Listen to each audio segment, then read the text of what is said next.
New day, new day. We're back with a not so sick run, I guess. We're good now. I mean, it should be. Yeah. Yeah, so it was not just hungover, I was actually just straight up sick. Which is awesome. Fuck. Okay, Christ, could you stop for just a second? God, okay. Yeah, so what's been going on? I don't know. I've been the One Piece live action is out, which is awesome. I've only been home half the day. I mean, I went to work today, even though I wasn't like fully recovered, which, I mean, not the brightest idea. It wasn't the best shift ever, but it was potentially my last, so I then figured out that I was offered another shift tomorrow, so yeah, sure. Oh shit, fuck, shit. You know, I love money, so of course I took that up. Right, fuck. Yeah. So I've just been sitting here while I was home, just watching One Piece live action. I think I'm on episode 4 now. Like right in the start of it, I just I'm in the middle of Syrup Village, which I really thought they would just, you know, one arc, one episode, but Syrup Village is split in 2, which, I mean, sure, they expand a lot on Kobe's backstory, like quote-unquote backstory, you know, what he's doing, which leads nicely into Garp being a much more prevalent figure than I thought he would be. I mean, it kind of makes sense, but kind of not. I mean, sure, I could see, it's kind of a Garp thing to do, to just hunt Luffy down. Just to, you know, be avoided at all costs. It was kind of goofy the way he got contacted, like he's a fucking vice admiral. Probably in the middle of the Grand Line. But, I mean, unless he was like 2 islands away from where Captain Morgan is. What's the town called? The Shells Town. Unless he was like 2 islands away, no way he could have made it in time. But I mean, I guess we'll just have to live with that. Yeah, sure, Garp was on vacation. Also, I don't know why he needed to be contacted about a map being stolen from the map of the Grand Line. I mean, again, I feel like it's something where we get to the Grand Line and there are so many pirates there that it shouldn't really matter, but it apparently does. I mean, it's also just emphasizing, like, okay, the pirates that actually do make it to the Grand Line are, like, you know, genuinely fucking terrifying pirates. But that also, like, it just kind of dies down when you realize, oh, you could have just been born in the Grand Line. Like, the Grand Line is huge. There are literal countries in the Grand Line. So, yeah, I don't know about that, but I mean, from what they have changed, I like what they've changed. Let's just start off with that. I like the fact that Garp is much more, you know, sure, the way he's written into the story doesn't really make sense from, like, you know,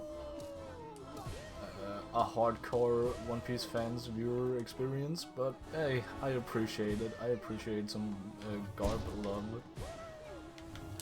Also kind of goofy how he was written into Roger's execution when you know about like the power scaling.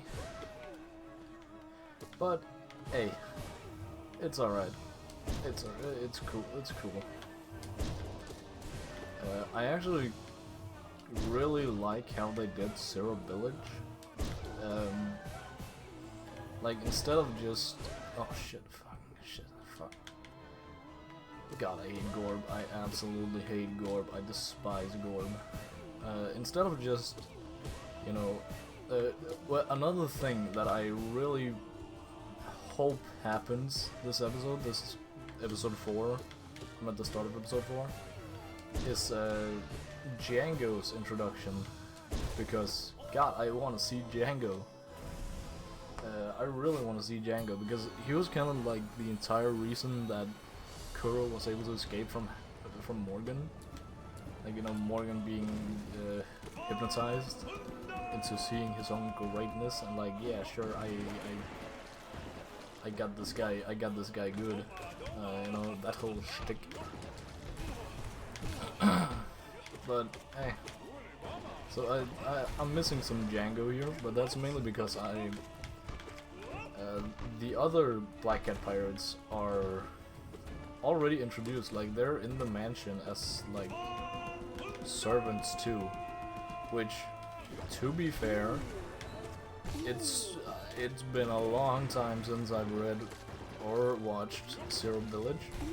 I just don't recall them actually being butlers, like full-on butlers, or like servants in Kaya's mansion.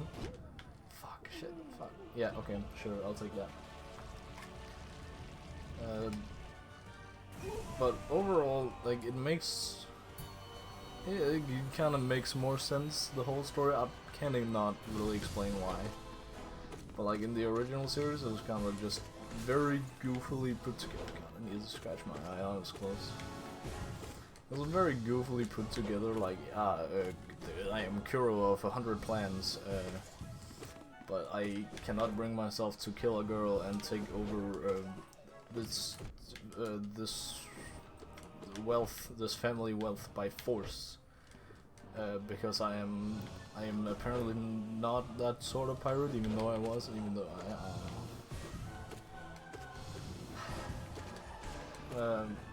that was not a sigh, that was me taking a breath of air. Oh shit. Wait, I'm dying. Wait a fucking minute. Wait.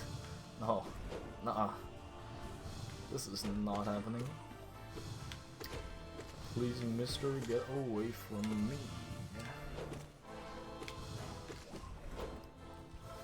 So yeah. They also introduced Arlong way earlier than in the original story. That could have went bad. They introduced Arlong way early on. Like, you know, when we see like the aftermath of Buggy, like there isn't like a Buggy adventure, because I mean, yeah, sure, I guess that wouldn't fit in properly. It was like, I mean, the goofiest moment in the live action by far is just seeing Buggy's like, you know, his cool ass transformation from being a normal human being to being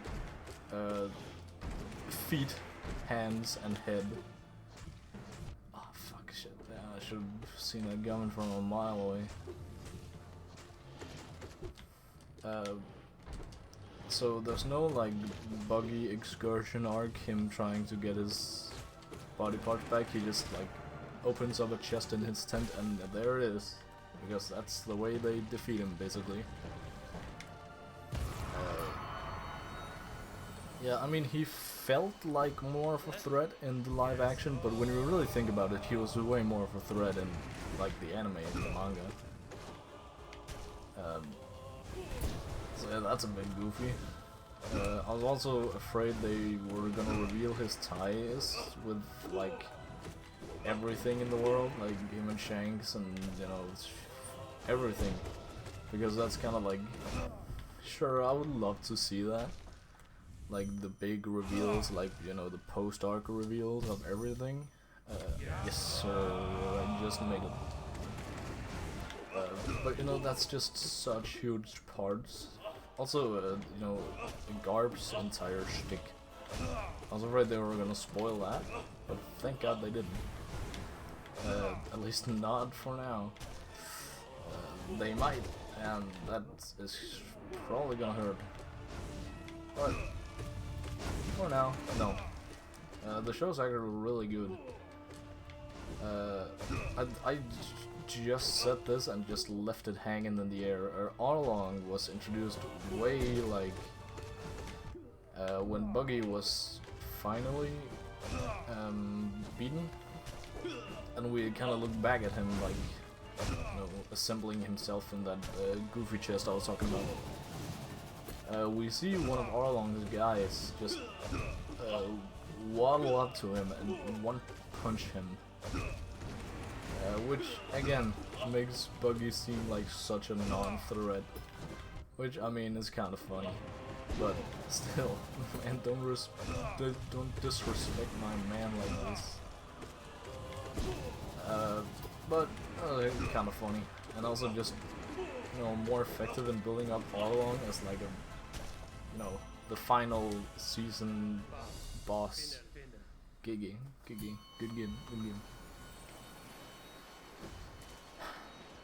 Yeah.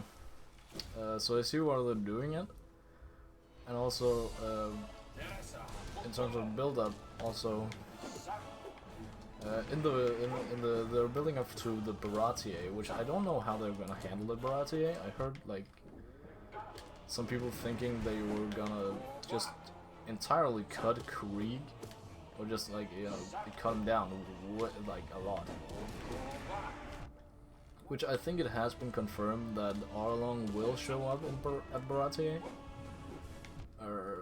I'm dying here, god damn. Okay, this has been a sad run. Yep, okay. So I think it's been confirmed that Arlong does show up in Baratier. And he just, you know, wrecks shit. And maybe he's the main villain of Baratier, or maybe he's not, or maybe he gets beaten down and flees, and then he gets beaten up again, and I don't really know what to expect. So yeah, we're gonna find out, and I'm gonna like sit here until past midnight to finish season 1 of One Piece live action. With that said, horrible run. See you tomorrow.